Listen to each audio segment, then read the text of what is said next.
자, 전해드린 대로 이재명 대표가 당대표 취임 후에 네 번째 검찰 출석을 지금 앞두고 있는 상황이죠. 민주당 내에서 지금 사법 리스크 논란 지금 재점화되고 있는 양상입니다. 두 분과 함께 정치권 소식 자세히 짚어보도록 하겠습니다. 신성범 전 새누리당 의원, 신경민 전 더불어민주당 의원 모셨습니다. 안녕하십니까? 네, 안녕하세요. 네. 안녕하세요. 네. 자, 이재명 대표 자신을 향한 이 검찰 수사 국가폭력이라고 주장을 했습니다. 목소리를 먼저 직접 들어보도록 하겠습니다. 정권의 무능을 감추기 위한 정치 수사라고 생각합니다. 없는 죄를 만들어 뒤집어 씌우는 것이 가장 큰 국가 폭력입니다. 그럼에도 불구하고 당당하게 수사에 임하겠습니다. 거짓은 진실을 가릴 수가 없습니다. 자, 이재명 대표 당대표 취임 이후에 검찰의 출석 요구를 받은 게 제가 말씀드린 대로 네 번째입니다. 당 분위기 어수선할 텐데 대표 사법 리스크 불거진데 당내 분위기가 먼저 어떤지 우리 신경민 전 의원님께서 좀 얘기 좀 해주시죠. 위기감은 이제 최고로 올라갔다고 볼 수 있죠. 네. 긴장감이 굉장히 높습니다. 예. 지난번 세 번에 걸친 소환보다 이번 건은 네. 지금 백현동 건은 굉장히 수사가 오래됐고 백현동 관련자들이 이미 구속이 됐고 재판 중입니다. 그렇죠. 따라서 이번 건은 그렇게 쉬워 보이지가 않는다라는 거고요. 또 하나는 지금 중앙지검이 백현동 건으로 소환을 했는데 네. 지금 이거보다 더 큰 건이 사실은 쌍방울 건으로 수원지검이 수사하고 있는 거거든요. 근데 지금 수원지검 사건은 이화영 전 부지사가 재판 진행 중에서 진술을 번복하는 예. 뭐 이런 것 때문에 굉장히 주목을 많이 받고 있고 이 진술 번복이 또 번복이 됐기 때문에 예. 이 진술의 진실이 과연 무엇이냐라는 것이 결론이 나야 수원지검이 이재명 대표를 소환할 수가 있을 겁니다. 그런데 지금 이게 두 차례에 걸쳐서 검찰이 소환하기가 힘든 상황으로 재판이 진행이 됐기 때문에 네. 결국은 이게 이제 8월 말로 넘어가는 상황입니다. 따라서 소환을 분리할 수밖에 없는 그런 상황이거든요. 따라서 이번 소환이 끝이 아니고 소환이 한 차례 더 대기하고 있다는데 문제의 심각성이 있어서 검찰의 이 행보가 굉장히 주목이 되고 이 대표로서는 지금 좀 어수선한 상황이죠. 그러니까 이제 수원지검에서도 이제 쌍방 관련해서 부를 수 있는 확률이 있기 때문에 겹쳐서 앞으로 줄줄이 있을 것이다 이렇게 예상을 하시는 거죠. 지난번 대장동 수사를 보면 두 개를 합해서 불렀는데 그렇죠. 이번 경우에는 물리적으로 그것이 불가능한 상황이기 때문에 분리할 수밖에 없는 상황입니다. 알겠습니다. 자, 그런데 이제 이재명 대표 이번에 백현동 개발 의혹으로 이제 검찰 조사를 받게 되는데 국가 폭력이라면서 이 검찰 수사가 정치 수사라고 강하게 비판했습니다. 이 국가 폭력이라고 한 것에 대해서는 어떻게 평가를 하십니까? 뭐 정당한 수사인 것은 분명한 거죠. 왜냐하면은 이 백현동이라는 게 한국식품연구원이 있던 부지 떠나고 그 부지에다가 아파트를 짓겠다는 건설 업체가 예.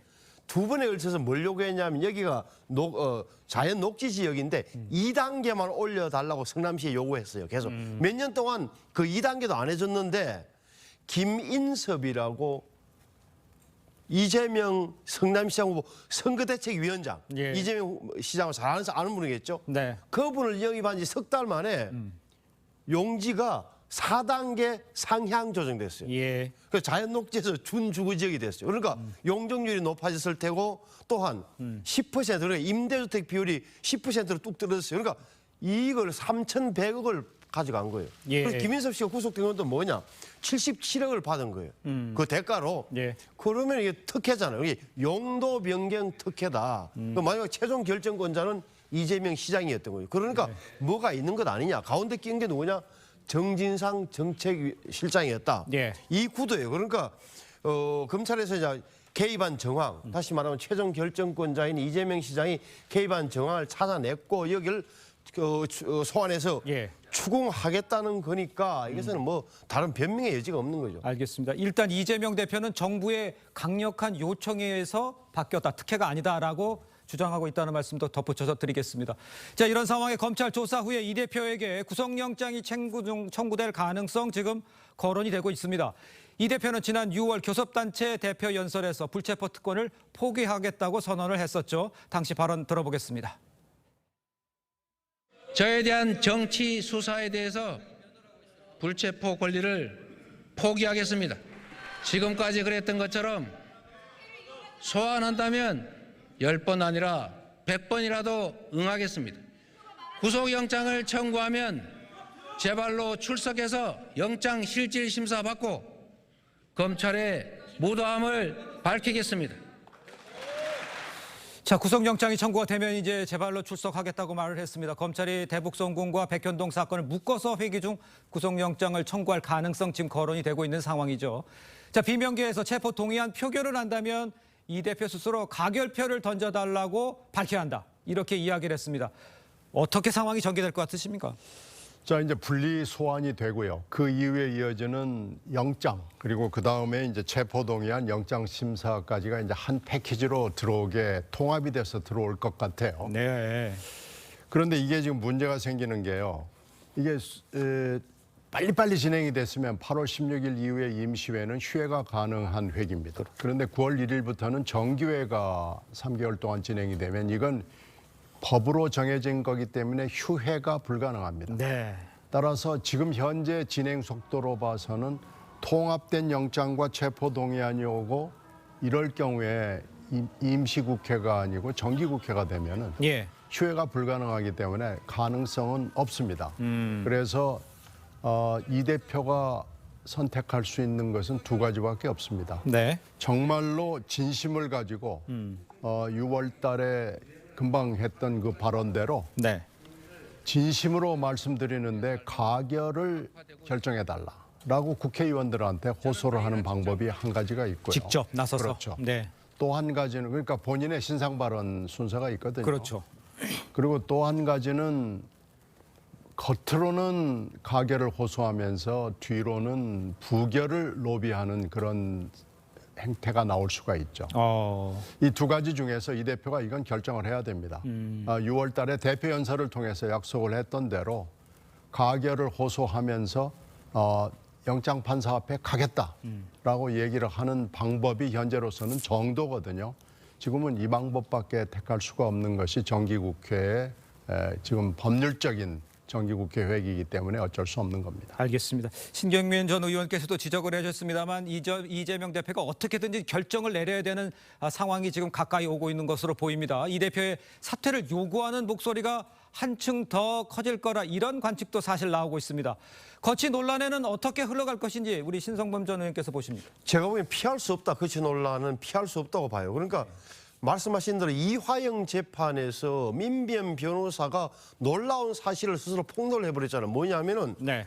그러니까 이화영 씨가 검찰의 진술을 바꿨는데 그 내용이 구체적으로 나와버렸어요. 그러니까 300만 달러를 이재명 지사의 방북 대가로 북한에 줬습니다라고 이재명 지사에게 보고했다고 지금 검찰 진술서를 썼다는 거 아니에요. 이화영 씨가. 예. 그게 사실은 처음 공개된 거란 말이에요. 좀 더 구체적으로 보면 2019년 12월에 부지사 사퇴할 때 그 쌍방울이 대납했습니다라는 사실 보고했다는 거예요. 예. 그 전에 또 뭐 보고했는지 모르겠어요. 그러니까 대납하기로 했다는 제가 보기에는 대납하기로 했다. 사전 보고도 됐고 대납했다 했기 때문에 곧 북한에서 초청장이 올 것 같다라는 사실까지도 보고한 걸로 보여져요. 여러 언론 보도를 종합하면. 그렇다면 이 대목이 굉장히 커지는 거다. 또 하나는 뭐 김성태가 과거에 이재명 지사 재판 때 자기가 재판부에 로비한 것도 폭로하겠다고 협박도 한다는 이런 그런 자세한 내용이 들어가 있기 때문에 네. 이렇게 되면 지난 1차 대장동 때와는 다른 사법 리스크가 구체화되고 좀 더 직접적 위협이 된다라고 본다면 당내에서 도대체 이재명 대표 얼굴로 내년 총선 칠 수 있겠냐는 그 고민은 계속 깊어질 테고 거치 논란은 계속 나오는 거죠. 알겠습니다. 자, 이런 가운데 이 대표의 아내 김혜경 씨의 법인카드 유용 의혹과 관련해서 수행비서 배모 씨가 1심에서 유죄 판결을 받았습니다. 공범으로 수사받고 있는 김혜경 씨에게 어떤 영향이 미칠지 주목이 되고 있습니다.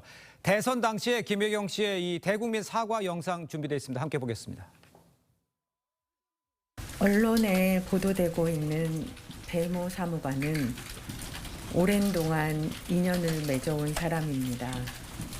오랜 인연이다 보니 때로는 여러 도움을 받았습니다. 공과 사의 구분을 분명히 해야 했는데 제가 많이 부족했습니다. 제가 져야 할 책임은 마땅히 지겠습니다. 자, 시청자 여러분, 좀 오래된 이야기인데, 자, 배모 씨요. 징역 10개월에 집행유예 2년을 받아서 구속은 면허했지만 재판부가 공직선거법 혐의 유죄로 판단했습니다.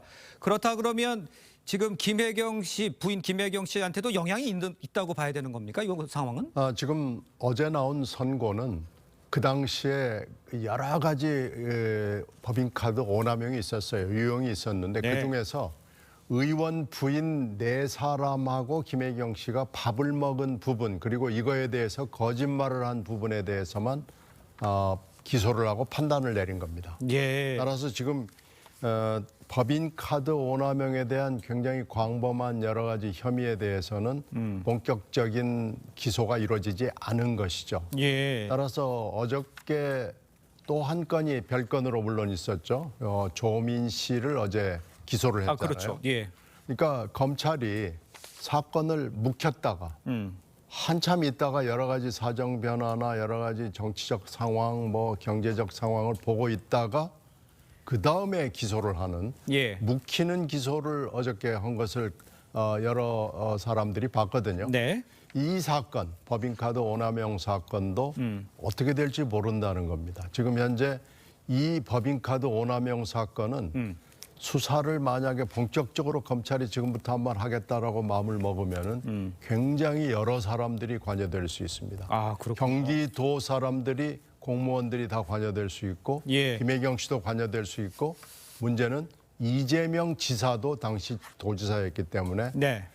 검찰이 만약에 혐의를 걸겠다 그러면 걸 수 있는 상황이기 때문에 예. 이 사건은 지금 묵혀 있는 사건이어서 전혀 짐작을 할 수가 없는 상황이라는 것이 어저께 선고 결과를 보는 법조계의 해석입니다. 알겠습니다. 신성범 위원께서 보시기에는 저 기사가 나옴으로 인해서 이제 판결이 나옴으로 인해서 이제 문제는 혹시 부부 리스크로 연결되는 게 아니냐 이렇게 볼 수 있는데 이건 어떻게 판단하십니까? 그리고 김혜경 씨가 배모 씨의 배사무관의 공동정범이에요. 공동정범으로 돼 있어요. 근데 기소는 안 되고 그 수사는 잠깐 스톱된 상태인데 네. 어제 보면 배모 씨가 이야기했던 중에 알다시피 처방받은 약 예. 김혜경 씨한테 전달하고 직접 내가 먹었다. 이것도 거짓말이라는 게 드러난 상황 아니에요. 그러면 저렇게 좀 더 나가게 되면 이른바 경기도 법카의 전반적인 실태로 나가게 되면 말씀하신 대로 리스크가 커지는 거죠. 김혜경 리스크와 이재명 리스크가 합쳐지게 되는 그런 결과를 저는 가져올 수 있다고 봐요. 물론 검찰이 어떻게 수사할지는 잘 모르겠습니다. 알겠습니다. 이재명 대표의 사법 리스크는 여기까지 짚어보고요. 자, 다음 소식도 한번 짚어보겠습니다. 입단 논란에 휩싸인 김은경 혁신위가요. 최종 혁신안을 발표를 하고 조기 해산을 했습니다. 혁신안 내용 무엇이 있는지 먼저 직접 듣고 이야기를 이어가겠습니다. 당대표하고 최고위원에 이제 선출해서 권리당원 투표 70%, 국민 여론조사 30%로 선출하는 안을 저희가 마련을 했고요. 수차례 의원직을 역임하시고 정치 발전에 헌신하신 분들 중에서 이제는 후진을 위해 용태를 결단하실 분들은 당의 미래를 위해 과감히 나서주시기 바랍니다. 다시 출마를 준비하시는 분들도 계실 것으로 알고 있습니다. 이분들 역시 불출마 결단을 내려주시고 자, 여러 가지 내용이 있습니다만 이 들으신 것처럼 먼저 김은경 위원장 중진과 원로들을 겨냥해서 용태를 결단해달라 이렇게 주문을 함고 또 현역 의원들에게 공천 페널티를 강화하는 내용이 담겼습니다. 혁신안 내용에 대해서 신전 의원께서는 어떻게 평가를 하십니까? 전체적인 내용이 사실 기대가 별로 없었거든요. 혁신위에 대해서. 그 기대만큼 나온 것 같아요. 지금 현재 가장 큰 문제는 네. 내로남불이었습니다. 그러니까 위선이었습니다. 예. 정치라는 것이 도덕과 법률을 지키는 데서 시작이 되는데 네. 도덕, 윤리 그리고 법률을 우습게 알고 위반했을 때 아무렇지도 않게 생각하는 데 대해서 여야 정치인을 막론하고 특히 돈봉투 사건이나 김남국 사건이나 뭐 이런 것을 봤을 때 예. 이 내로남불, 이 위선에 대해서 국민들이 채찍을 들은 건데요. 이 부분에 대해서는 아무 얘기가 없고 지금 여러 가지 다른 얘기를 실컷 하고 갔는데 이 어저께 얘기한 얘기를 혁신위가 하고 끝날 것이다라는 예고나 예상이 사실 있었거든요. 아. 그래서 이 혁신위는 기대만큼 하고 사라졌다 이렇게 평가할 수 있습니다. 그 기대가 낮았기 때문에 언제 원하는 높은 기대만큼은 아니었다 그런 얘기시죠. 알겠습니다. 자, 그런데 이제 당 대표를 뽑을 때 대의원 투표를 없애고 또 권리당원 비중을 높이는 방안도 포함이 됐죠. 이 권리당원에게 사실상 이렇게 되니까 이제 친명 강성 지지층이 아무래도 많게 되니까 요것도 좀 논란이 있을 것 같아 보입니다. 아니 그렇게 현재 보면 이제 당 대표와 최고위원을 뽑을 때 민주당을 보십시오. 권리당원이 40%, 그다음에 예. 대의원이 30% 있었어요. 근데 예. 대의원을 없애버리고 예를 들어서 권리당원 투표 70%. 네. 그러면 이런 30%를 합한다 그러면 권리당원이 엄청나게 강화되는 거예요. 예. 권리당원만 강화되는 거죠. 그 왜 어떤 문제가 생기냐?